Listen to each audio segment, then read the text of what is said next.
Let's freaking go.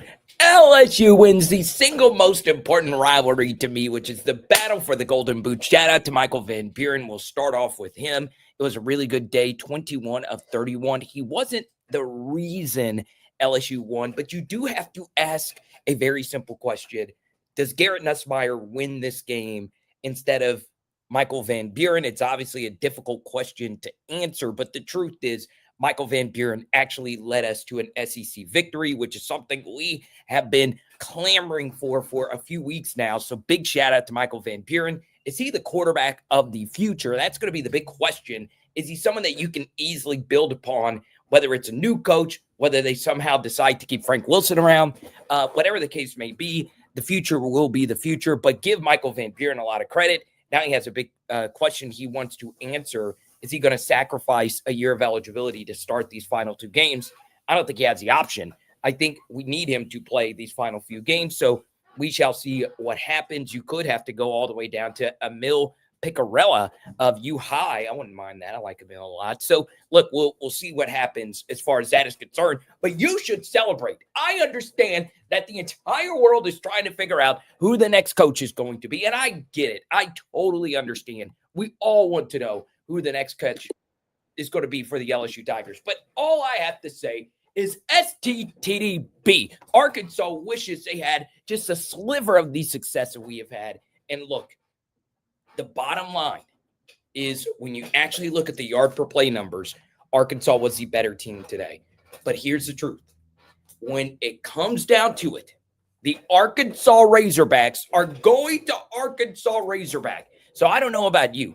I am drinking each and every one of these bourbons to the bottom of the bottle, baby. Chris Stapleton style, baby. Tennessee whiskey, LSU whiskey, Kentucky whiskey, Alaskan whiskey, Malaysian, Caucasian whiskey. I don't care. I'm drinking it all tonight.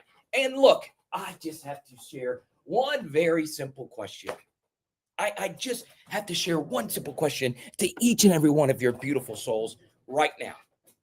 Why on this planet Earth are we the luckiest group of people to ever walk the face of this earth? Because we have gotten to see Patrick Peterson. We have gotten to see Tyrann Mathieu, and I was blessed. I was so blessed I got to see those two legends. I was so lucky to be at LSU when these two legends got to play. And then after that, we had Greedy Williams. After that, we had Dante Action Jackson, who's having a great season for the Los Angeles Chargers. We got Christian Fulton. We got Derek Stingley Jr. But we are so blessed, ladies and gentlemen, to have Monsour Delane. What the heck is this? This was one of the single best cornerback performances I can remember. We do not win this game today without number 4, the Virginia Tech transfer, Monsour Delane.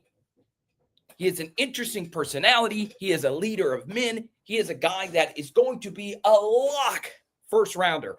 God bless the USA. And I know that I'm the most blessed individual of all time to get to watch this young man play. It was worth me going to the only game I'm going to get to see in person this year. I'm so happy I came because the bottom line is I love seeing greatness in the flesh. I really, really, really do.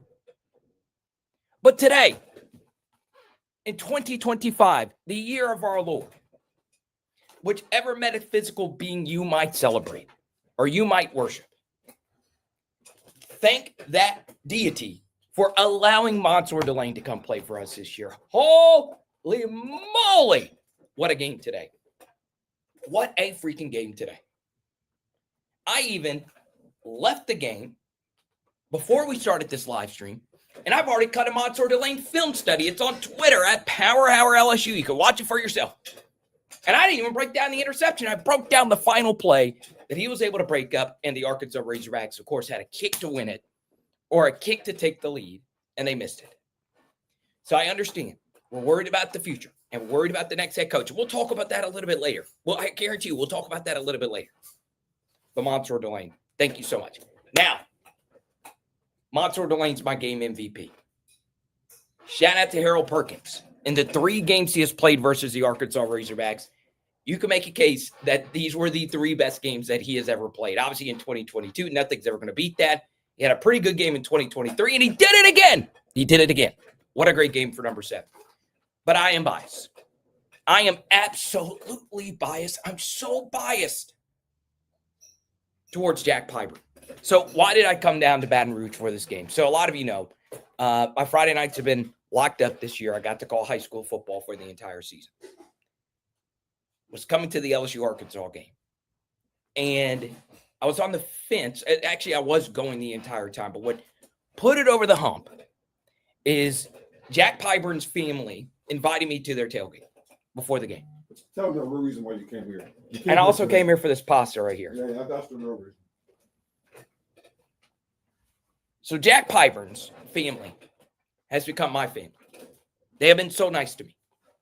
Obviously, Jack was on the channel earlier this season, and they invited me to their tailgate so I can meet them because I talked to Jack's dad pretty frequently, and Jack's been a good friend of mine, but more so his father. But, you know, I don't like talking to players too much during the season because, well, they're busy. So Jack and I haven't really talked a whole lot this season, and, you know, I've developed a good friendship, went to the tailgate, met his entire family, even met his dog, his beautiful dog. And what do you know? What do you know? This young man plays the best game of his career. Today. And I had the good fortune, the really good fortune, after the game. So we were sitting on the lower level.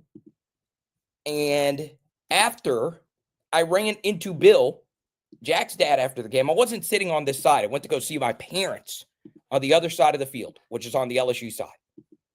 I go to see my parents, and guess what? Bill waves me down. That's Bill in the background, his dad, who's become one of my really, really, really good friends. And there is your boy next to Jack Pyburn. Really, really, really good stuff. Very lucky to have multiple friends that play for this team. I'm so happy that this team is still together. If this team was not together, they would have lost today. If this team didn't care, they would have lost today. So I am so very happy that I got to go to this game today. And I'm so very happy I got to see you guys. Everyone that stopped and said hi, I appreciate it. I don't deserve it. It's still strange to get stopped when you go to a game. I appreciate you. I really, really, really do. Took a bunch of photos today. Tagged me in them. And there we go. Now, let's talk more about this game as we always do. Thanks to our friends at Labor Therapy and labortherapy.com. 5 different locations throughout the Lafayette region. Check out Thomas and the team. If you got any type of pain in your body, go to Labor Therapy. labortherapy.com. Book your appointment today. And guess what? Let them know that PHL sent you. They knock a good chunk off. Check them out, Labor Therapy, labortherapy.com. And then, of course, our friends at Fortified Gulf Coast and fortifiedgulfcoast.com. Shout out to them. Okay, now, next thing. Let's talk about the yard per play disparity. As a lot of you know, we are big yard per play people. And this was yet again another game where LSU got pretty much dominated in this category. LSU averaged 5.6 yards per play. Arkansas averaged 6.3 yards per play. What was the difference in this game? Well, the big one for me was the third down disparity. LSU was 8 for 17 on third down. They hadn't been that great on third down throughout the season. 8 for 17 is not really that great either. Arkansas, though, you're able to get them off the field on third down. They were good on fourth down, as you can see. They were 5 for 15 overall, though, and I think that was a huge difference. You know, this season, Arkansas has been really, really, really good in the red zone. LSU has not been that good in the red zone. You start off 14-0. Believe it or not, this is the second 14-0 lead that a Bobby Petrino head coach Arkansas Razorback team has lost in Tiger Stadium. They were up 14-0 in 2011, and that's when Tyrann Mathieu did what he did in that game, the punt return touchdown, and we never looked back, winning that one 41-14. And in that game, obviously, we scored 41 unanswered points. In this game, we scored 16 unanswered. And then, of course, Taylen Green led Arkansas down the field 8-0, an amazing 2-point conversion by him. But then, of course, we finally got a big touchdown from Sharp on that final drive. You know, I'm just happy we won the game, but we do need to be honest about that final drive as far as Michael Van Buren. Was it a great drive? Absolutely. But if you really break down that final drive, it was 2 different trick plays that got us down the field, which obviously is a really good thing. We'll take trick plays. And then, of course, the Sharp rollout on 3rd and 6. really, really, really bad defensive back play. We were trying to run mesh, and we roll out to the right side. There were some receivers to the right side, and Barsharp did a good job finding the open space and scoring. It was also bad play by the Arkansas safety, Larry Worth, number 3. I don't know why he wasn't covering Barsharp in that situation, but we'll take it. It was a really good job by number 11, Michael Van Buren. And then, of course, the big thing to me was at the end, the big Michael Van Buren scramble. That was the difference. The story of this game, though, once again, it was a tough game, but it was a feasible game by the the LSU offensive line. Look, LSU did not have their best day in the trenches, but it also wasn't a terrible day. The offensive line wasn't unbearable. It was a weird day with the offensive tackle rotation being the way that it was. We were moving Carius Kern around. We were moving Ori Williams around, and we obviously played Weston Davis. Weston Davis had a tough day. That's nothing new. He's just not a good football player. But it wasn't as bad of a game as it was in some of these other games for Weston Davis. I thought the middle of LSU's offensive line had themselves a really good day today. Thompson did some good things. Braylon Moore was fantastic. But if you're really to talk about an offensive MVP in this game, and you're really to dissect who really stood out for LSU on the offensive side of the football, it's pretty simple. All 3 of LSU's running backs had phenomenal days today. I understand none of them had a 100-yard rushing day. None of them really just did something truly, truly, truly spectacular. But behind this offensive line, and I understand this Arkansas defense isn't great either, but even with those 2 things being the way that they are, Caden Durham was amazing. 12 carries for 65 yards and a touchdown. Made a guy miss in the hole to have the long touchdown run. Had a very similar one to the left side versus Arkansas last season. And then, of course, Harlan Berry, 11 carries for 52 yards and a long of 14. Harlan Berry, once again, is having a fantastic true freshman season. The box score is very unfair to him. The stat lines are going to be very unfair for him in this true freshman redshirt burned season. And then, of course, Michael Van Buren, the big run at the end, a 35-yard scramble, which truly was a difference maker. Him stepping up in the pocket and getting the job done. And then Jawan Johnson had himself a really good day today. 1 carry for 7 yards, but he had a very critical trick play that got the job done for us. Okay, 1 throw for 14 yards at completion, of course, to Taylen Green. It's a weird game for the wide receivers. It was a tough day for Barry and Brown overall. The drops really did hurt us. Cliff, who was with me at the game, was screaming at those drops. I would be too. The drops were absolutely positively atrocious. But other than that, Barry and Brown did do some good things. And then, of course, I think it's pretty clear at this point that the best wide receiver on this team from start to finish this year has to be Zavion Thomas. I really don't think at this juncture it's close. Obviously, if Aaron Anderson had stayed healthy the full time, he would have been the best wide receiver on this team. And probably Garrett wouldn't be as bad as he was up to this point in the season, because a lot of what Garrett did last year was thanks to great play from Aaron Anderson. But the truth is, Zavion Thomas, what a season for him. And he's making himself quite a bit of coin, I feel, in the NFL. He probably won't get drafted, but he's definitely going to be a really good special teamer. And then we get to the special teams. Look, this was a really, really good day, obviously, for the LSU field goal kicking. You don't really pay too much attention to Ramos, but keep in mind, this young man has been the LSU field goal kicker for all 4 seasons of the Brian Kelly era. He hit not 1, not 2, but 3 field goals of 40+. Ramos will not go down as the best LSU kicker, probably not second or even third, but he has definitely been a very, very, very good kicker. And then, of course, Arkansas missed their field goal. So you had a net today of 12 points when the ball hit the foot of a field goal kicker today, and that is absolutely positively phenomenal. Of course, you had the block punt touchdown, and many are asking, hey, was it Barsharp that blew his block on the block punt touchdown? The answer to that is kind of sort of true. You can look at it from a couple of angles.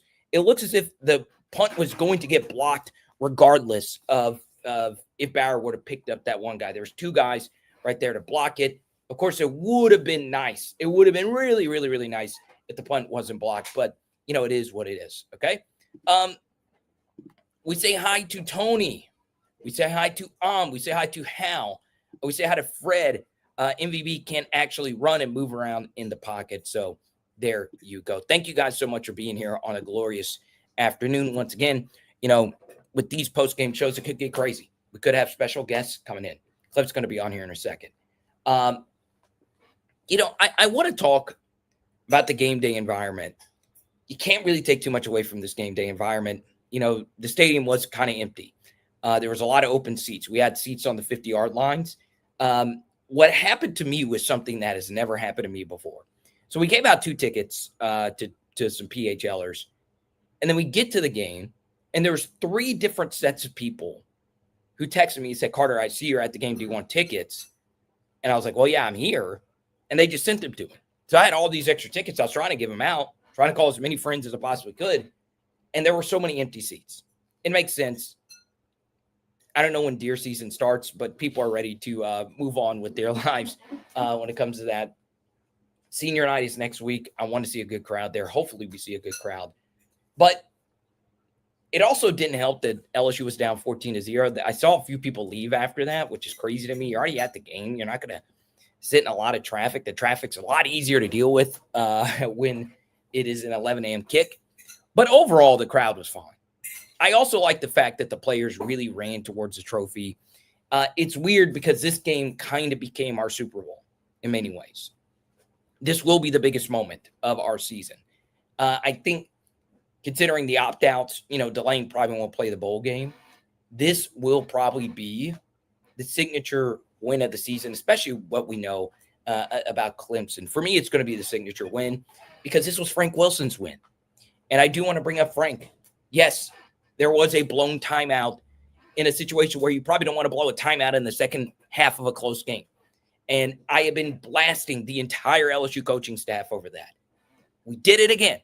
But the bottom line is Frank won the game in a game where both locker rooms had a lot of reason to just not show up whatsoever.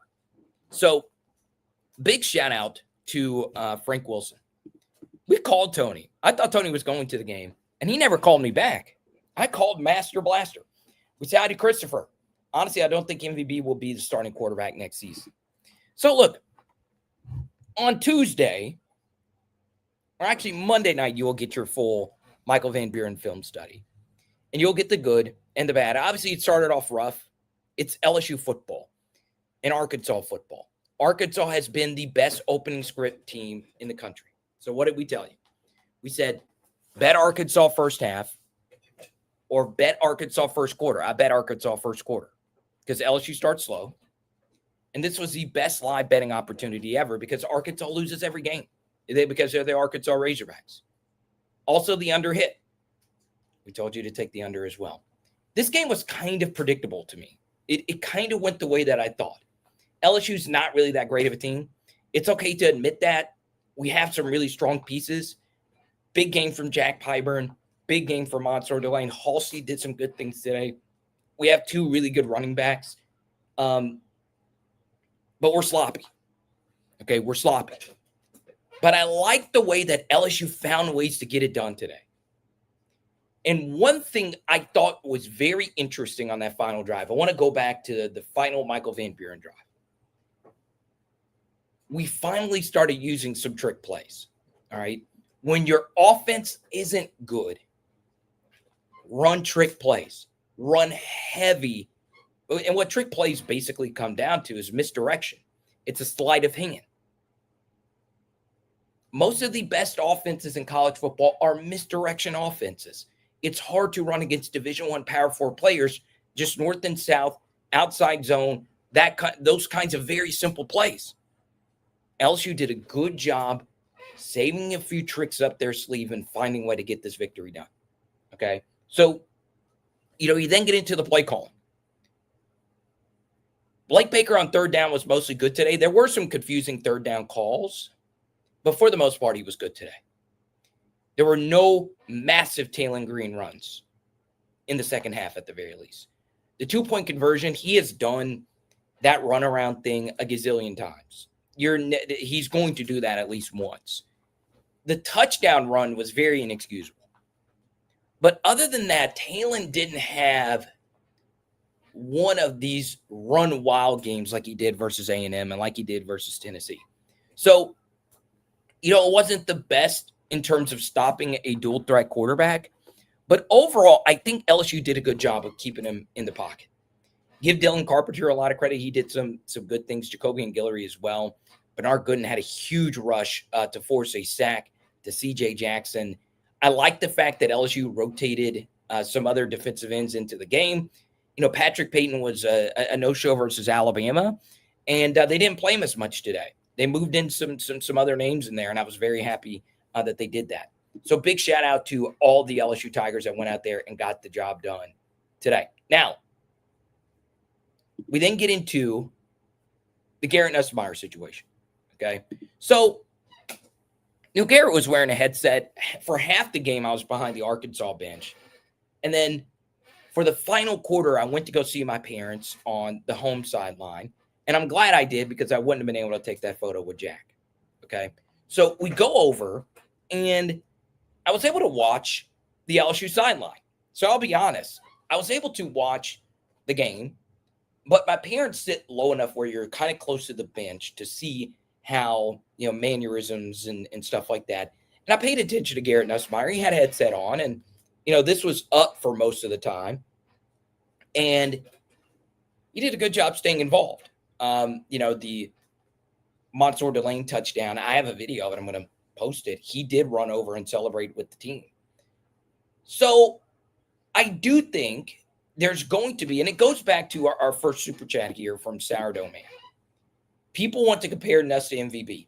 Nuss, a fifth-year senior who had 75% of the snaps, turnovers, and sacks versus MVP with sophomore, less snaps, no turnovers today, won the game passing and running, and the last run sealed the game.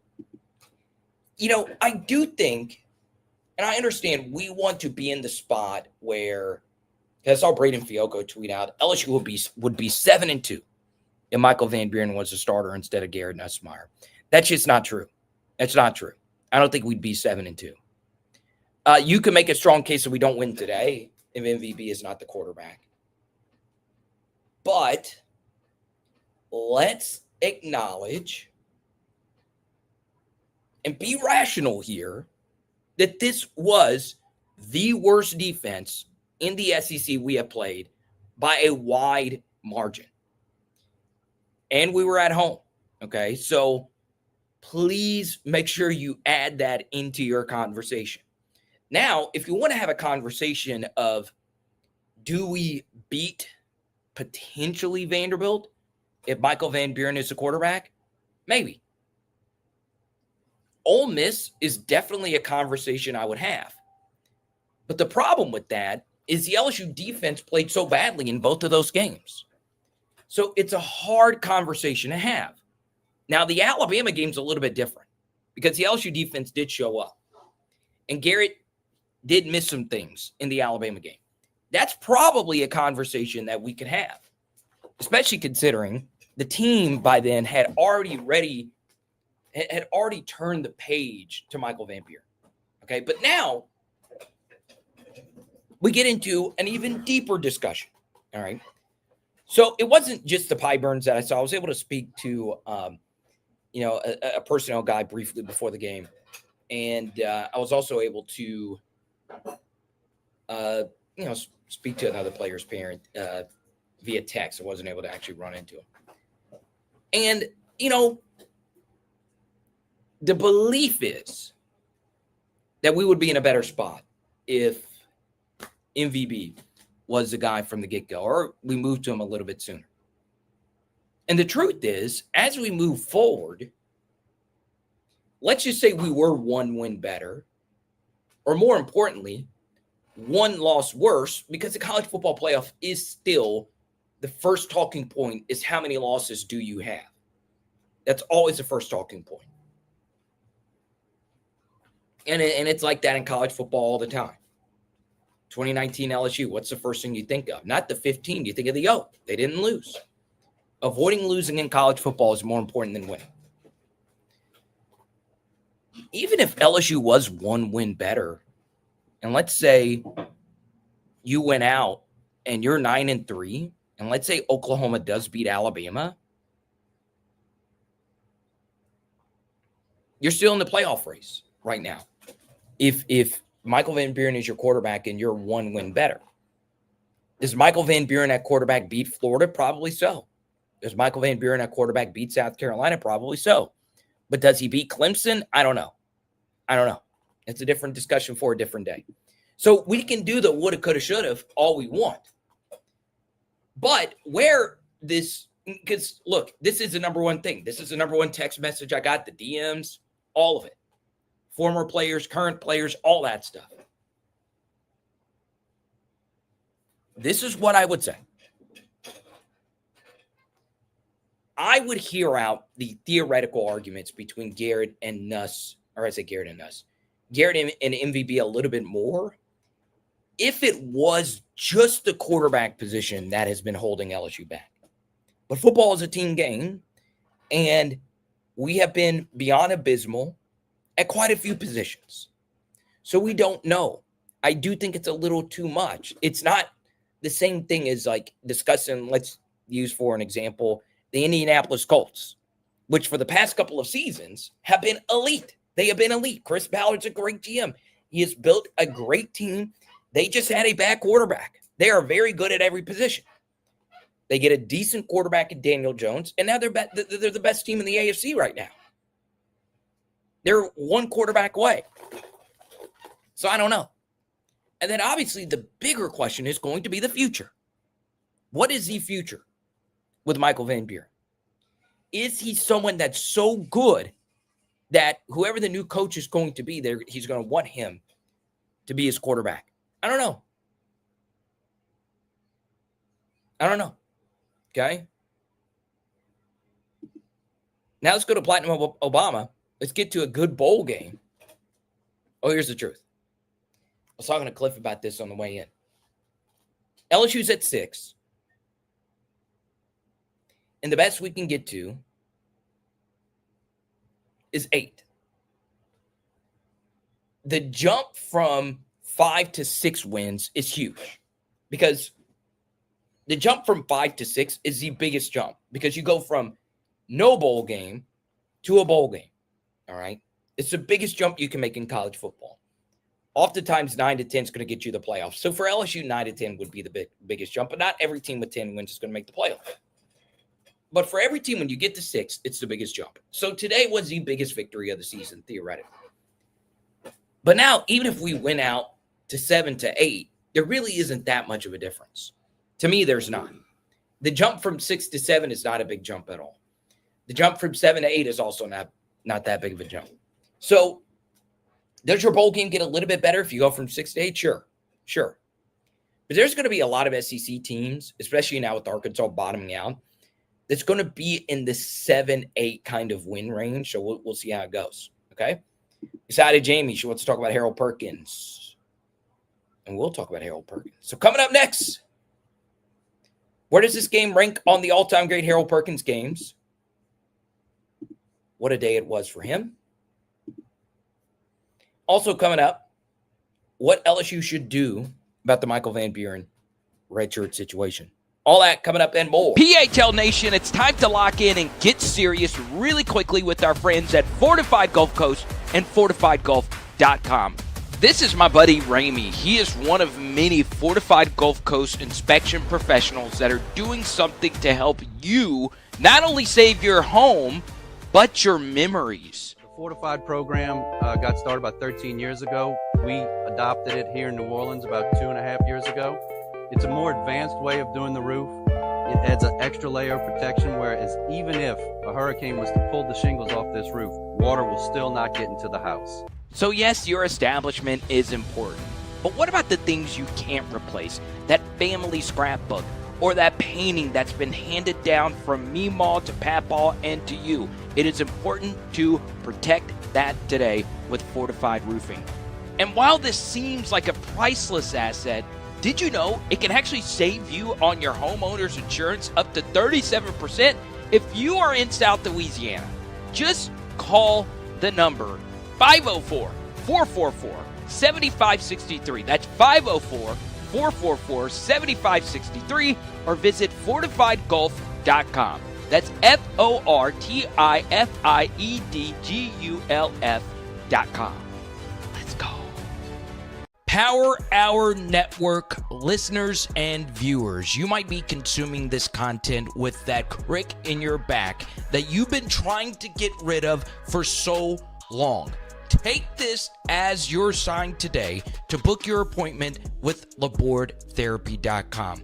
In the Lafayette region, there is no one that you will find that cares more about any different type of pain that you might have than the team at LabourdTherapy.com.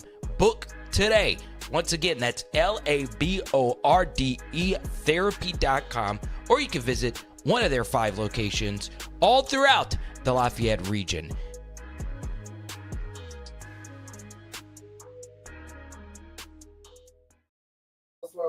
Let's go. Harold Perkins had himself a day. How about it? Cliff, you want to say something? You could say something. Come on, I got an extra mic right here. Oh, Say what you wanted to say about Harold Perkins. Come hold it. not Harold Perkins. Go on ahead. What you got? Go on ahead. Say what your thoughts on the game, Cliff. The thoughts on the game were that they showed resiliency, which is always a good thing. They didn't lose the game. They didn't play not to lose the game. I think Harold Perkins did show up, played well. They just, the thing that makes me so upset is that they have never found a groove for Harold Perkins to excel. One play in the game, we were sitting there watching. It was 3rd and long, and Harold Perkins goes off the field. I don't know what defense they were in. It didn't matter. But if it's 3rd and like more than 12, why not send him as a rusher? Like put him as part of the rush package. Why is he on the sidelines, right? But the overall vibe of the stadium, although it wasn't that many people, was positive. It was good, and let's just build for the future, man. Is MVP it? Who knows? We need a coach. We need a couple things, but I see good things for us in the future, man. Would you be open to Frank Wilson coach team? No, not at all. Not at all. I do not, even though I think Frank is a great interim, he's not the guy. He's not the guy unless I think for Frank to have gotten this job, Frank would have had to have one last week and then one on out. And then he would have made a case for himself. But I don't see him. It's like several people who are great assistant coaches, great coordinators, but not a good head coach. He is the recruiting godfather. He is the guy who keeps the program, the fuel pumped in, great recruiter. That's which is the lifeblood, right? The lifeblood of the program. So you keep a Frank Wilson. You keep the what's the guy Thomas? Austin Thomas. Austin Thomas is who you need to stay in here. You know, if you can keep the Corey Raymond, then you keep him. I think those are the key pieces: Austin Thomas, Corey Raymond, and Frank Wilson. If the next coach can keep those guys, great. But you know, it's all about W's, man. And I don't see this team. I don't see a big improvement.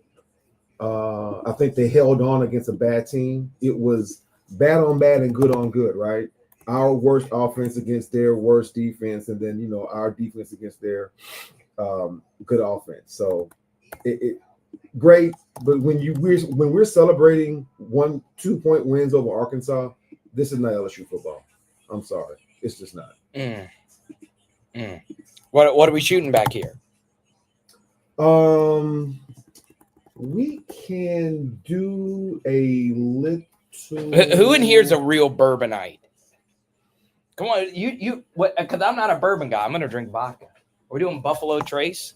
I'm a Buffalo soldier. I can do the Buffalo Trace, and you can do the Absolute Vodka if you'd like. I'm a Buffalo soldier. I might do a little Eagle Rare. I don't know. Eagle Rare. That's on the top shelf. If anybody has a suggestion on what they want me to pour for a bourbon, that's fine. I think Carr's going to do a little vodka. We got the Blantons there. We got some things in the back you can't see. We got all the Wellers except for one. Elmer T. Lee, Thomas Handy Sazerac, Colonel Taylor, Eagle Rare 10. We got a bunch of Penelopes back there. We got some Vegas. We got some of the Las Vegas ones as well. So if you can see it, you can name it. I will pour it. I'm gonna do vodka lemonade here in a second. Okay, I'll get that going. Oh yeah, let's do it. We have got to celebrate. It's the Golden Boot, man. That's going to be our Super Bowl. It shouldn't be our Super Bowl. Might be my Super Bowl. My mother was at the game, and she's lived in Arkansas for a good chunk of her life, and she hates Arkansas. She just wanted to win this one game so bad. Patrick said, "Get the Weller." Which one? Well, which one, Patrick? Okay. Let's go. We might, not to get everybody too crazy, we might have a few guests coming through here. I kind of want to go live for as long as humanly possible. I kind of want to break the streak. We're going to hear from Frank Wilson here in just a second. The next thing I want to talk about is the LSU offensive line. So what do we do? Oh, okay, absolute. All right, here we go. So what do we do about the LSU offensive line? Well, Ori Williams, they subbed him in and out. He's a big guy. He looks the part of an SEC offensive lineman. If we're going to be completely honest, tough day. Kern gave up a sack as well. Emotional game for Carius Kern because, well, he was very close to being an Arkansas Razorback. Oh, let's go. I'll go heavier on the pour. I can. Go ahead. There we go. Perfect. That's a thing of beauty. Stealing your aunt's lemonade, man. That's awesome. I know.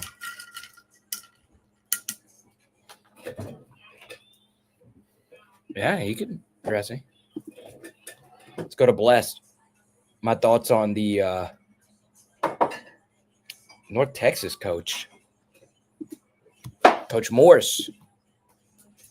And by Morris, I mean Raheem Morris. No, I'm kidding. Eric Morris is a good coach. Green? We're going Weller Green. Let's go. Raheem Morris is a good coach. Eric Morris is a good coach. There's a piece of me that would prefer either one over Frank. But I do want to talk about what LSU needs to do at the offensive line the next couple of weeks. I would still keep the offensive tackle rotation the way it was. Obviously, this is a massive problem. But you saw today where the quarterback mobility really helps mitigate some of that. But at the same time, it wasn't their worst game. Quincy Rhodes 97 is one of the better ends we have played. And he didn't really do a whole lot today. But it's very important to not get too carried away with the overall performance of this LSU offense. We were just at 5.6 yards per play. Okay.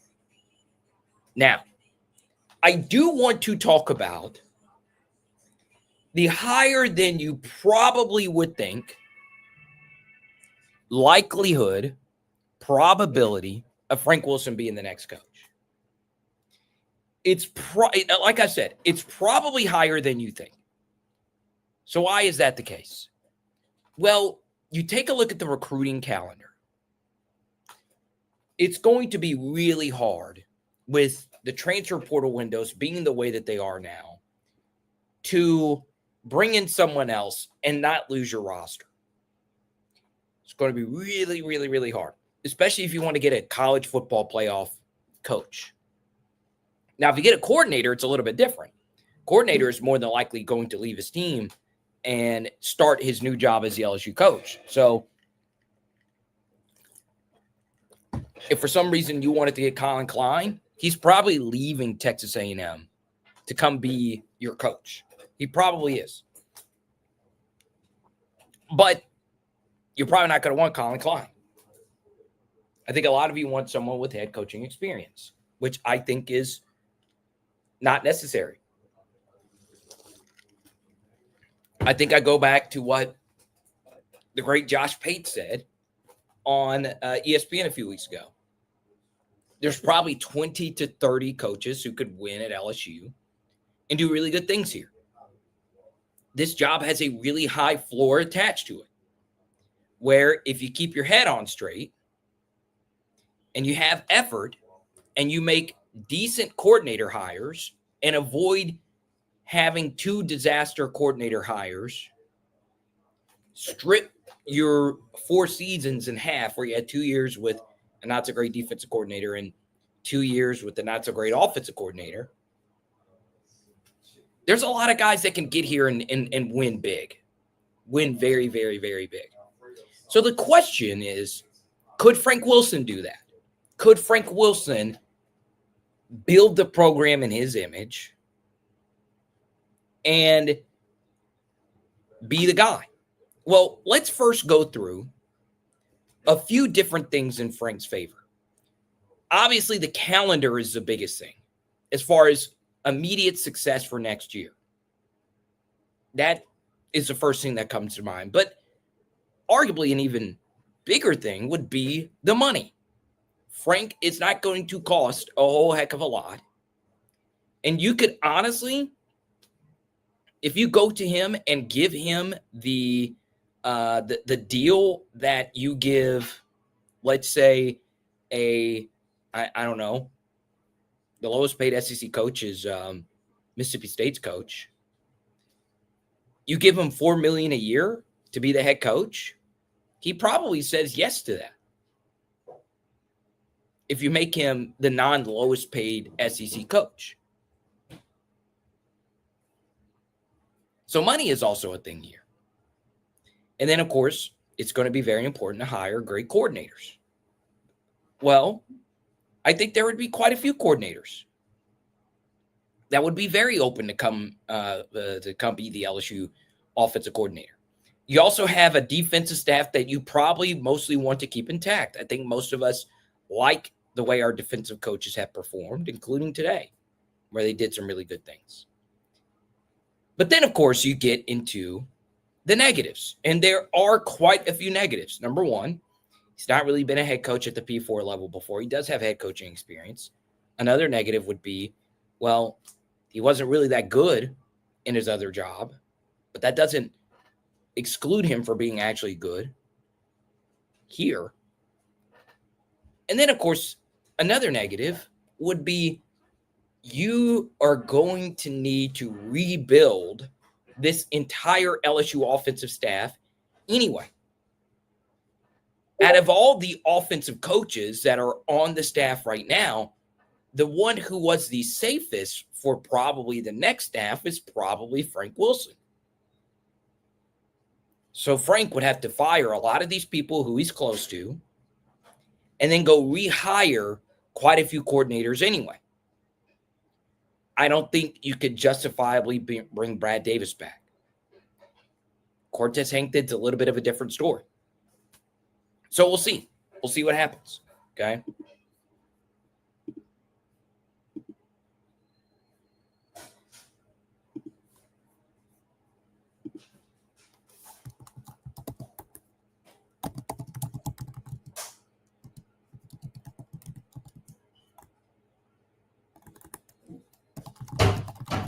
Okay.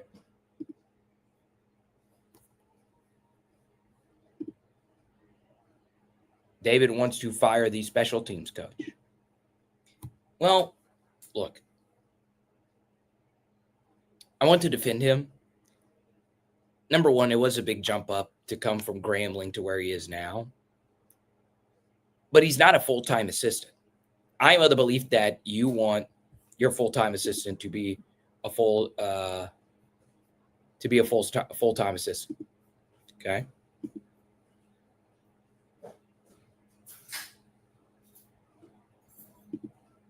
Brandon says, give me Kiffin. Well, yeah, LSU is in the Kiffin sweepstakes. Allegedly. We'll see. Okay?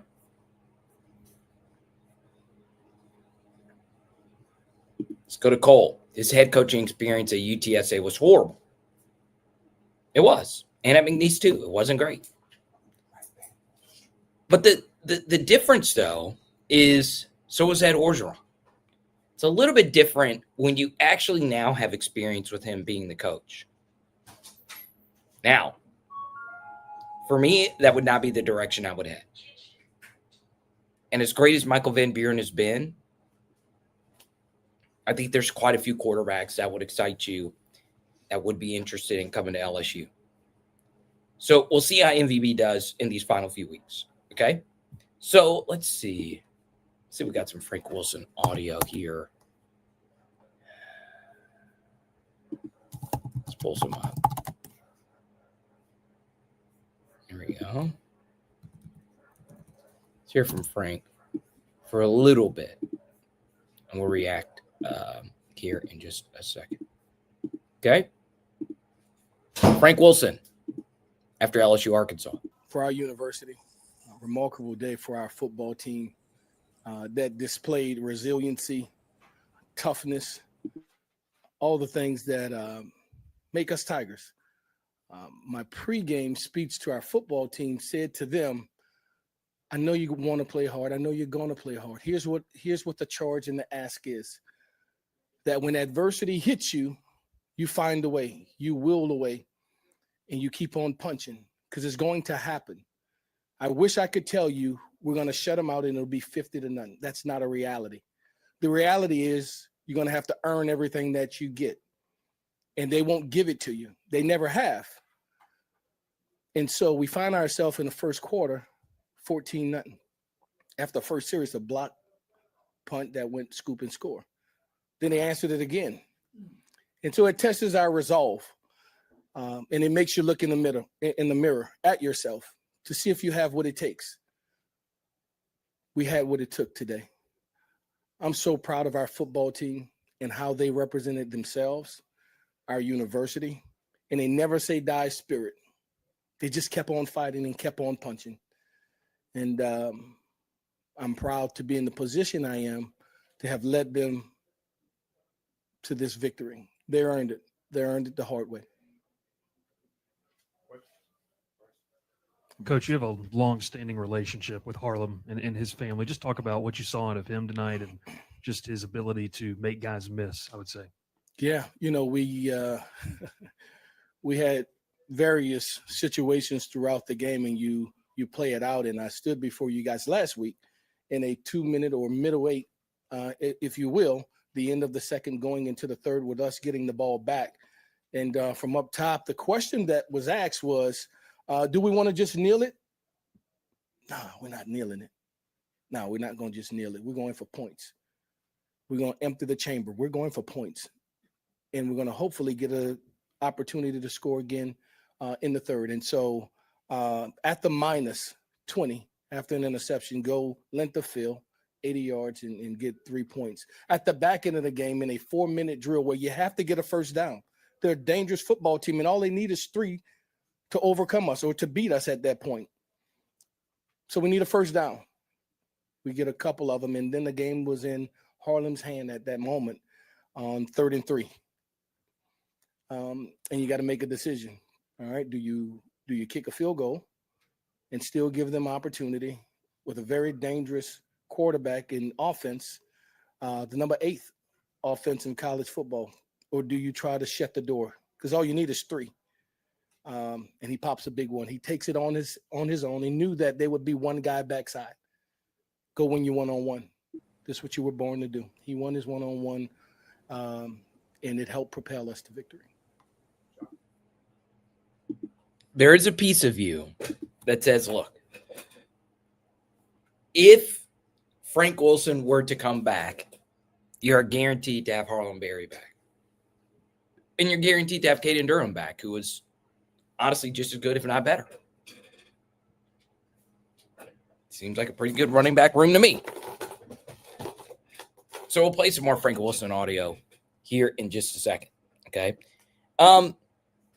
You look at the rest of the SEC today, the story is going to be the South Carolina, Texas A&M comeback from the morning window. But then again, obviously Alabama's in a dogfight right now with Oklahoma. We'll see what happens there. Tennessee's doing Tennessee things to North Carolina State, to New Mexico State. And then, of course, we'll see what Georgia does tonight. Crazy day in the SEC. Crazy day. Clemson won on Friday night. I am very glad we're out of the Jeff Brom sweepstakes. That was a crazy collapse by Louisville. And obviously that one game does not define Jeff Brom, but it's tough. Let's go to David, a member at the College World Series. How good is Harlem Berry? Look, this is the third consecutive season we have had a true freshman running back do very special things just for them to have a minor regression the next season. All right, so we had this with Caleb Jackson, great true freshman season. He's still on the sidelines, so there you go. Then, of course, you have Harlem Berry. Last year, you had Caden Durham. I don't really think Caden's really regressed this season. I just think the offensive environment is just not good. You know, not many offensive linemen are going to be good after Will Campbell leaves. I said offensive linemen. Not many running backs are going to be good when Will Campbell leaves. So, for me, I am of the belief that you look at a guy like Harlem Berry, you know, don't put the cart before the horse as far as how great he could be. But, man, the eye test is the eye test. And he really stands out. It's been really good. I thought his size would be a minor deterrent in his first season, but I was really high on him. Okay? I wasn't like sky high like some of you are, but like, and I mean sky high like you truly, I mean, some of you said he was going to be Reggie Bush. But damn, dude, he's good. He's just good, man. You're right about that. Caden did look good today. Once again, though, the real test is going to be Oklahoma. That's going to be the real test. That's all there is to it. Oklahoma is going to decide everything. Okay? If Michael Van Buren beats Oklahoma in Norman, especially if Oklahoma wins today, and they would still be in the playoff picture more than likely if we played them. We'll see. That last juke was Bijan Robinson like. It did look a little like Bijan. All right. Goes through the right side and just puts the safety on skates, sliding back and forth like a slalom skier. Crazy.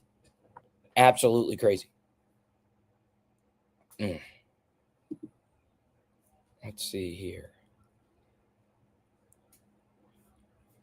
Is there anything else I want to get to? Oh, yeah. Let's play some more of this Frank Wilson post game. And we're going to get to more of your questions, super chats, and all of that. I don't want to cut Frank off after one question. Once again, this via LSU Sports. Coach, on your game-winning drive, you broke out some very creative plays. Yeah. Did you practice those all during the week and you're saving them all for one drive, or what's the thinking? No, we practiced them all week. Some had been with us, some from last week, some we added this week, just vulnerabilities and ways we thought we had to be creative to find a way to score. And so to the staff, it was, you know, we're going to just leave these bullets here and practice these plays and come back and then talk about, man, we should have did this. We could have did that. We're not doing it. Empty the chamber, use everything that we've practiced. And we began to call those things and go down the field. And it worked out for us. They worked out in our favor. And there are no guarantees, but it gives you a chance. And also that's all our kids needed and wanted was a chance. And so we called the things that we thought could give us opportunity to get chunk yardage and big plays. And tonight it worked, or this afternoon it worked in our favor. How was Michael Van Buren today in his first start, at least from your vantage point?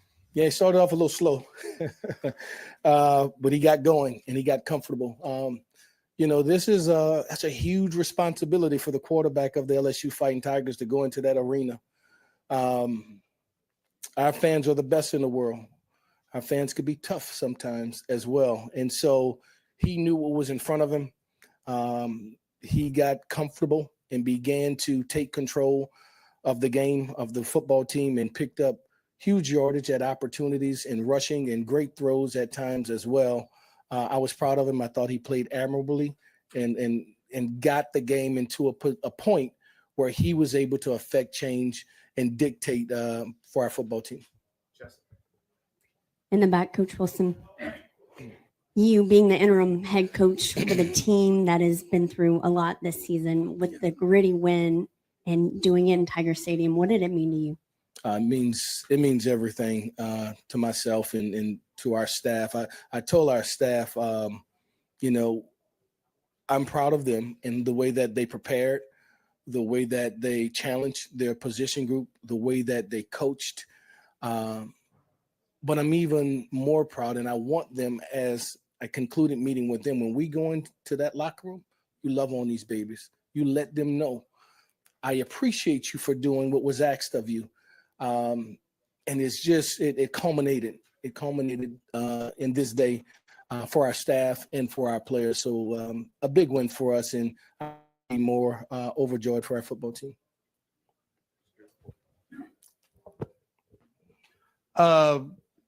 How did Nussmeier re-injure himself? When did he do it, and what are his prospects going forward? He re-injured himself the back end of this week in practice, just making a routine throw. I don't know if it was scar tissue or exactly what it is from a diagnostic standpoint, but it's his ab area. And so it happened at the back end of this week. What is it going forward? I'm not quite sure. We practiced up until yesterday to see if there was opportunity that was potential if we got in an emergency situation, and he was not able to do so.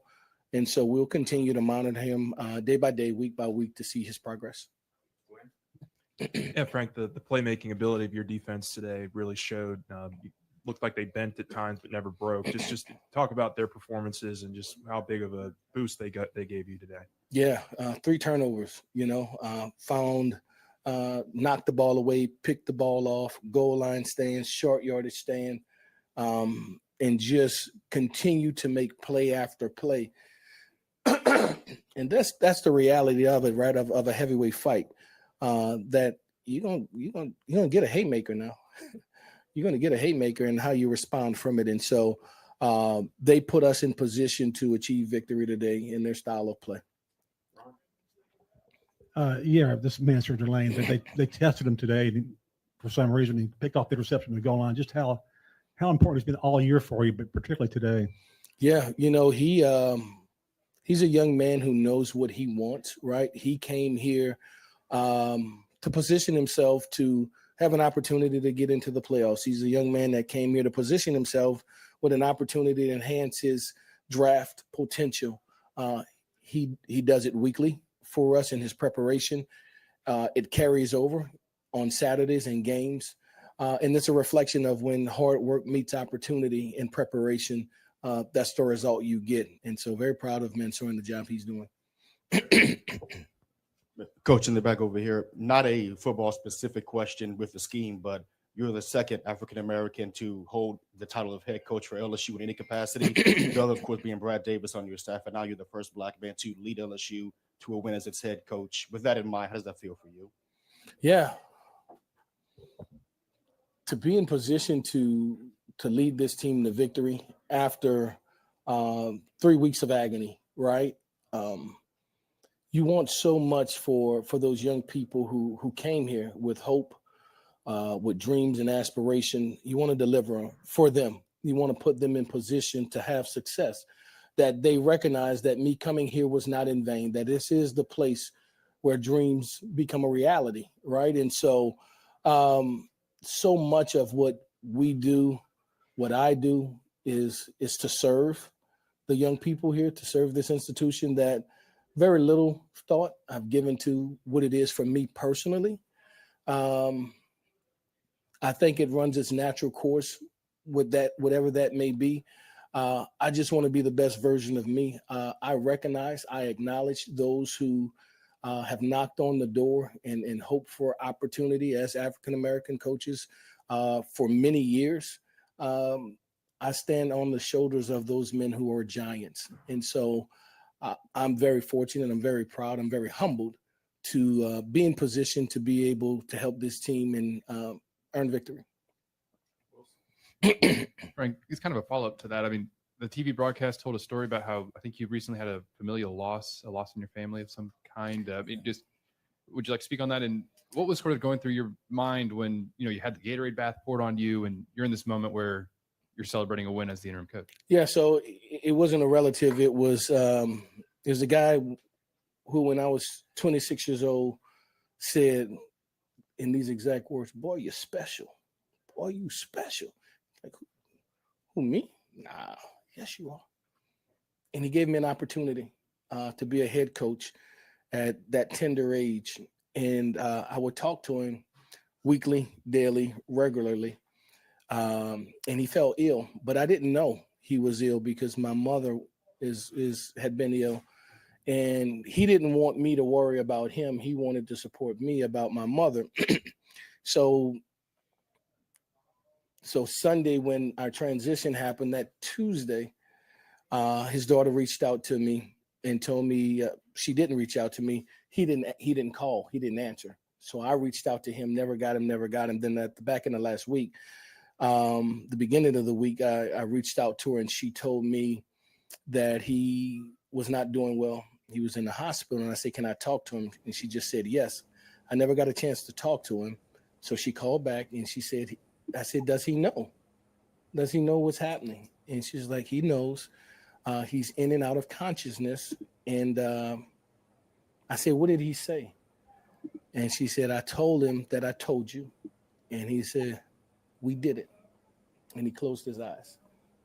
And so I went to a funeral. I've never spoken at a funeral before. So I stood in front of the room and I said, I speak in front of people every day of my life, routinely, without issue. And it became very difficult because those words that she said meant so much. And so when a follow-up to the question, what does that mean? And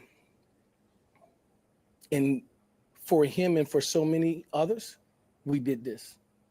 And I carry that with a badge of honor. We did this. My only resentment is that he's not here to enjoy it with me. We got a chance to be in the Superdome for state title as a high school coach, but he didn't get a chance to see this. And everywhere I've been, he's been there with me. His name is Shane Williams. He was a principal superintendent down in New Orleans, well-renowned. And so it was him that passed. Yeah. Wow. Frank's a great storyteller. So apparently my Monsour Delane film study is getting picked apart here. So I'm going to let you be the deciding factor of this. If the wide receiver still needs to catch this football, okay? So here's the film review I did right when I got back here. Cut it pretty quickly. Maybe the haters out there talking about this, maybe it should have been.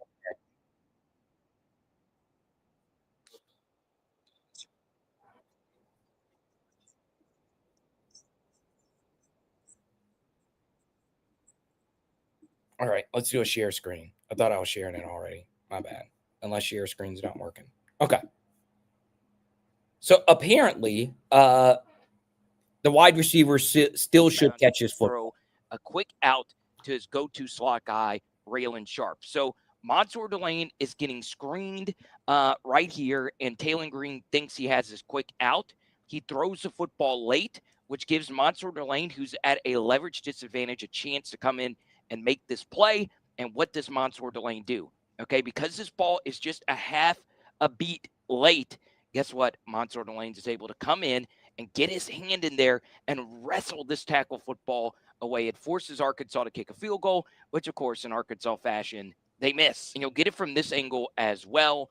Look at this. All right, great recovery speed right here by Delane. The football hits him right in the chest, but Delane is able to get his hand into it, and he fights to the bitter end for this rep. You can see he actually has possession of the football when his booty is on the ground. It's just Delane also has his hand in there and is able to rip it away. What a game, Tiger Stadium. And there's already draft analysts telling me, hey, you're just a biased LSU fan. Quit glazing. The wide receivers got to catch that. Guess what? You can shut the hell up. That's a great play. It's a great play. Why can't you just say, yeah, it would be nice if the receiver could catch the football. But it's a great play. Like, that's a phenomenal play. Did the DB not do something there? Quit acting like that was just a drop. It's a great play. But people call me a glazer. I'm telling you, some of these guys that cover the NFL draft, you know one thing I don't like about some of the draft writers? Is you can say a gazillion things about an NFL draft prospect, and it doesn't matter. You're not held accountable. Like, I like it when people hold me accountable for things I get right and things I get wrong. I thought Garrett Nussmeier was going to be a very good SEC quarterback. I thought he was going to be close in the discussion of going to New York City. I missed on that. All right. But the good thing about being an NFL draft writer is no one cares if you're right or wrong. Nobody cares. Nobody cares. It's the easiest job in the world. I say it's the easiest job in the world. It's not the easiest job in the world. Okay. But and I have a lot of respect for a lot of draft folks, but there's one draft guy commenting under that Twitter video, under a quote tweet. I saw it. I was like, wow, that's crazy.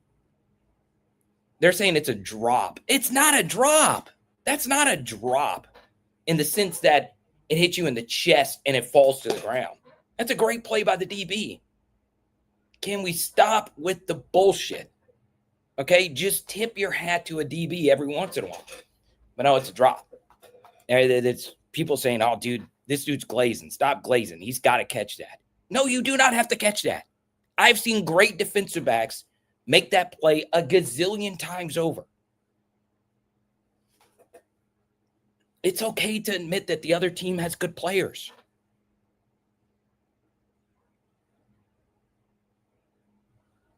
Okay?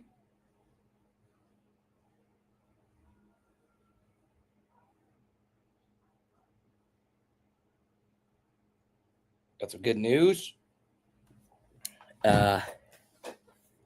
regarding some players getting some postseason love. That'll be coming out soon. I don't want to spill the beans. I just got a message, Joe.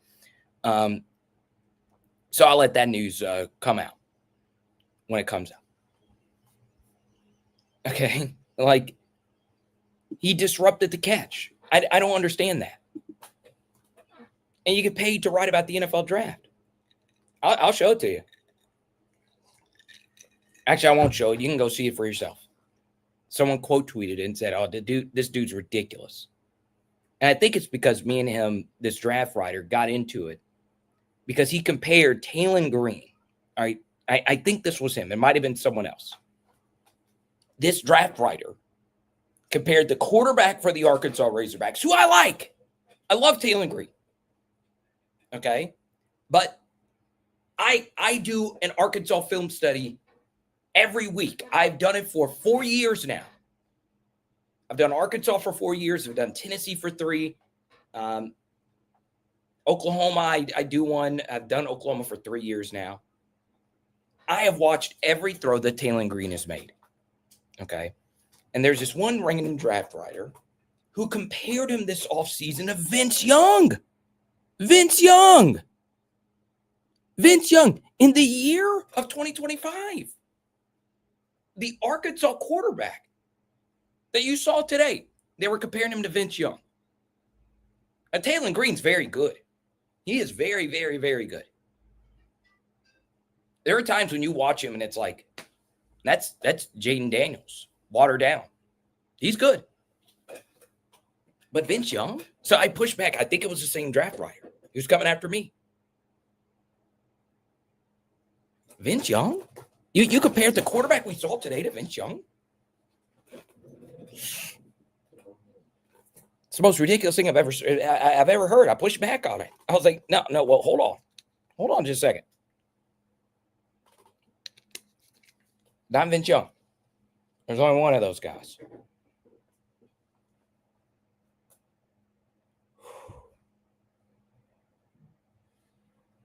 But it is what it is.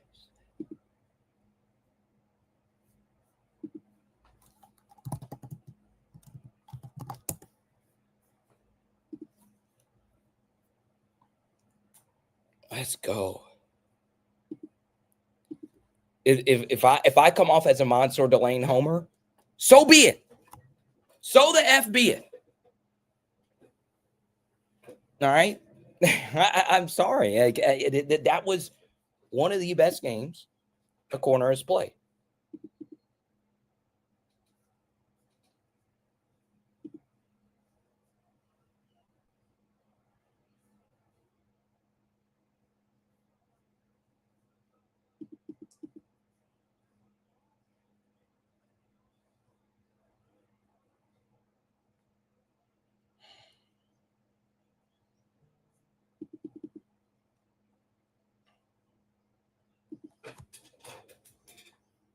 Now, I do want to go on a rant here, if you guys don't mind. Before we do skedaddle, once again, we're going to get to all your super chats, all that stuff.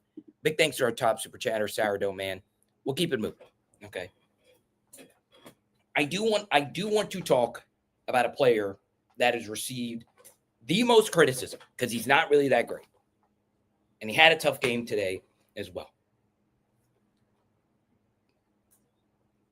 But he did score the final touchdown and win the game. Okay.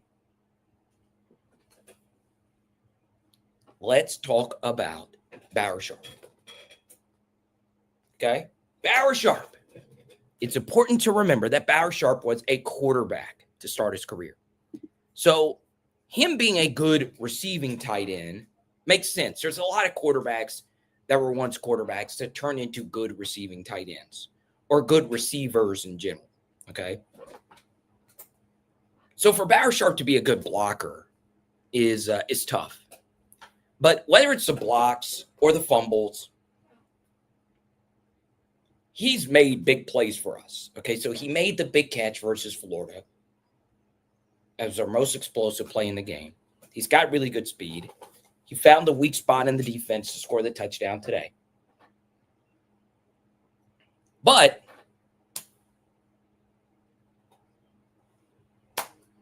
I love it when players hear it from people like me. And it's tough because you do not want to be critical of players. You just don't want to do it. But holy moly, Bauer Sharp, I love it. Love it. Love it when players don't do well, but they have that one moment of greatness. And as bad as Bauer Sharp has been at times this season, he's always going to have that moment. He won us the Golden Boot today with that catch. Now, did he have some tough moments in this game? Yes, because he's Bauer Sharp. Okay, he's just not that great of a player. It's okay to admit that. But at the same time, it's okay to be happy for him to make this play. We obviously brought him in. You obviously have to pay him because he was a transfer that was coveted. He led Oklahoma in receptions last year with 40. I think it was like 41 or 42. But he's not that good. He made the big play today. So to Bauer, if you're watching this, yes, there are people out there like myself that like to tell it like it is and say when things that are going good are going good. Today, you got the job done. And you deserve that moment. You really do. You really, really, really do. Okay? Now, I had a conversation with someone. I don't know Donovan Green. Yeah, I've shared before that I've met players. It's a reason I was here today. But, you know, I did learn that there's a PHLer who's developed a friendship with Donovan Green. And I won't say who. And I want him to play more. I really, really, really do. I would love for him to come back. But the truth is, we need to get actual tight ends. We need real tight ends. Because part of what's holding Trey'Dez Green back is that we're trying to, at a necessity, use him as an actual tight end.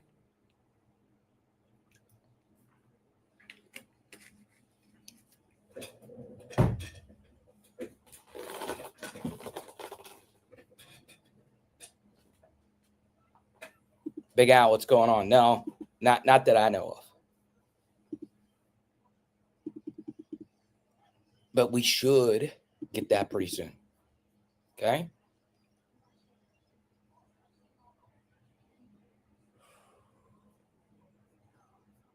Let's get to a few more.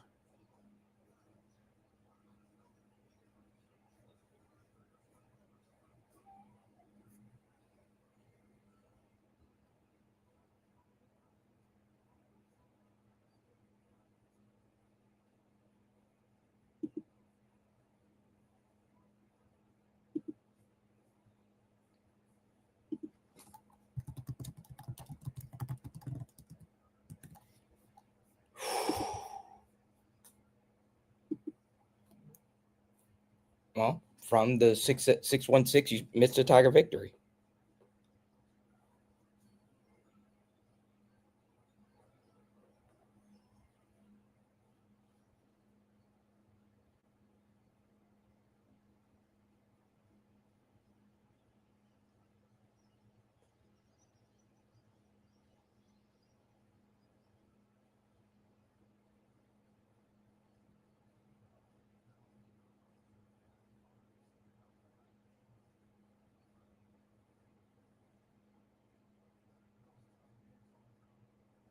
Let's see.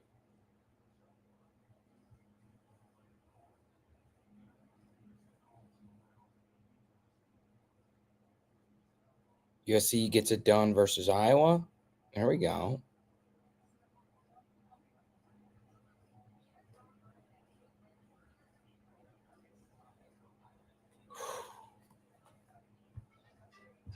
No, they all rotated. They all played. Yeah. There was a heavy rotation there at offensive tackle. Okay.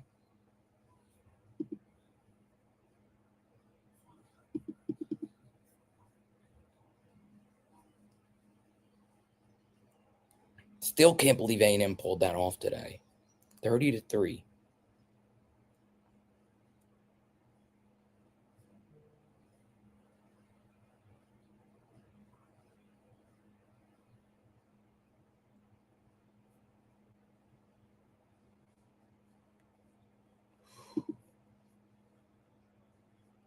Let's get to a few more.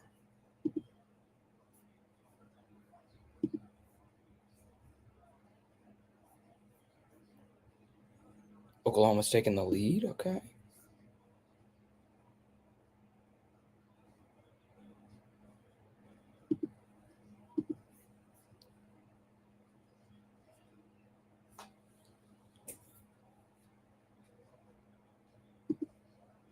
Let's go to free throw 92. I think I saw you at the game. Did you sit above the visiting team? I did. I did for the first 3 quarters, and then to the 4th quarter, I sat behind the LSU bench with my family. Okay. My parents who were there. I do want to go through a few of these photos from today. Okay. Got to meet a longtime friend of mine, the vegetable boy. That's what I call him. I got avocado. Turn this off.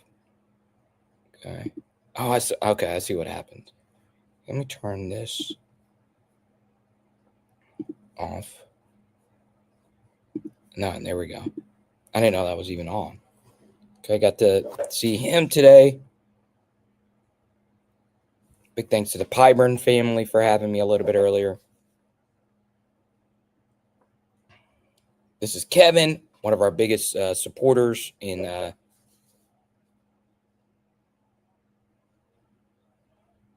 from Atlanta. Drove in today. This is me and my folks right here. Good times.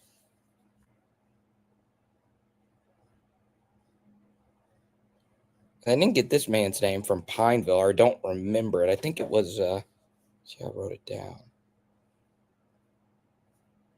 Hunter in Pineville. Shout out to you, Hunter in Pineville. And then of course, we shared that the Jack Pyburn photo from earlier today. There's plenty more here. But yeah, big thanks. All right, y'all. That's pretty much going to do it for me. Actually, there's a little bit more of this Frank Wilson post. We're going to get through the final bit of this audio. Once again, this all via the great folks at LSUsports.net. Hey, Coach to your left. You already spoke about Harlem, but when you were introduced as interim, you made sure to reiterate we are going to run the ball. So how do you just assess the success of the rushing attack today? Yeah, I thought we did a good job rushing the ball. I think there's still yardage out there to be getting. We'll continue. I just think when you look at this football game and our offense plays 70 plus snaps and our defense plays 50 snaps, that's what allows them to be so dominant as a. Guys on your first man, Coach. Tiger Stadium. I love you, Coach. Thank you, Caden. Don't fall, Caden. Right. I think that's a testament of what we were trying to achieve. When they're that dangerous as an offense, you want to reduce their opportunity. We want to increase our opportunities. And we were able to do that because we ran the ball well, because we beat them in time of possession and more possessions compared to what they had. And so the defense, now their ears are pinned back, they're fresh and they're eager, and they're able to go out there and play their very best. And it's a compliment of the rush game. Frank, with Van Buren's performance today and obviously the result of the game, what is the hope that today does for him moving forward? Yeah, continue to ascend, that he knows. When we talked about him playing, in his mind, he came here for an apprenticeship, if you will, to learn the offensive system, to be developed, to be the apparent the next year. And we talked about that, and we were willing to honor that. And he said to me, things change. I said, things has changed. What's your thoughts? He said, Coach, I want to play. I said, I want you to play if that's what you want to do. And this would be something that will be taken in consideration and not just an opportunity to go in to run a zone read and then take you out, that we would invest in you and we would develop you so that you become the best version of you going forth. And so I think he is an ascending player that continues to improve. And the more he plays, I think the more productive he will be. Thank you, guys. There we go. Now, I will tell you this. As excited as I am for Frank, I have never had a one-on-one conversation with Frank Wilson. I have with his wife and his family at the SEC championship game a few years ago. Very nice people. I do want to say one thing. Frank Wilson deserves to be the LSU coach more than Willie Green deserved to be the Pelicans head coach. Thank goodness. As excited as I was today with LSU winning the damn Golden Boot, which matters more to me than life itself, I would be remiss to not also celebrate. I know it's an LSU live stream. Willie Green is king. Thank goodness. What the hell? What took so damn long? Now I can watch my favorite NBA team. Woo! We are freed. God bless America. Thank you. Thank you. I've always believed in a higher power, my Lord and Savior, Jesus Christ. And I will never, ever pray for another man's downfall. But this young man, oh, Willie, should have never been brought back for this season. Woo! Thank you. Thank you that he's king. So the Borrego era starts now. There you go. Okay?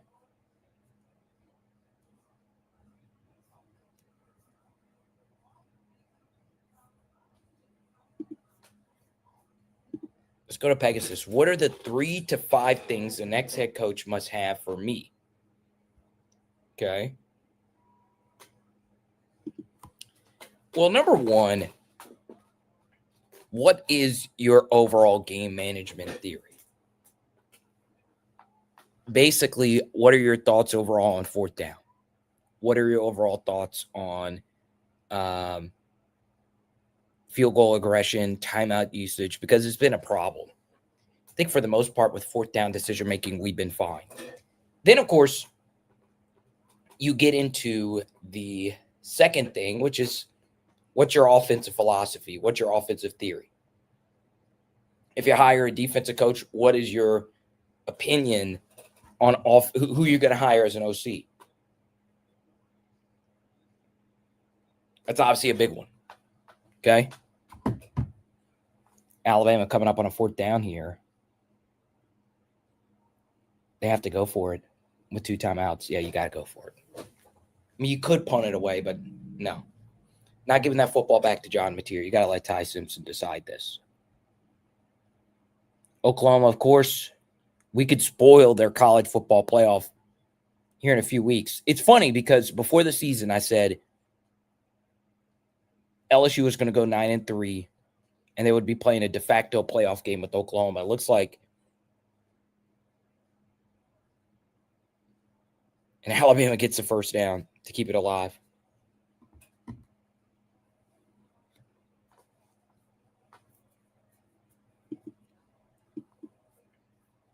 So there you go.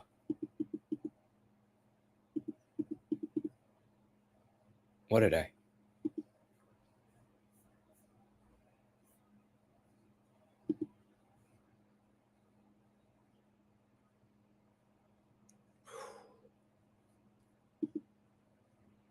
We win the turnover battle.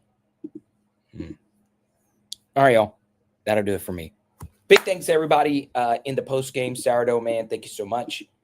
And we will have more than likely a defensive film study lined up for you tomorrow night at 8 a.m. or tomorrow morning at 8 a.m. And, yeah, there we go. The battle for the Golden Boot is ours. It is. Power Hour LSU. Boom. Tonight we are doing some pasta. Let's go. Let's go.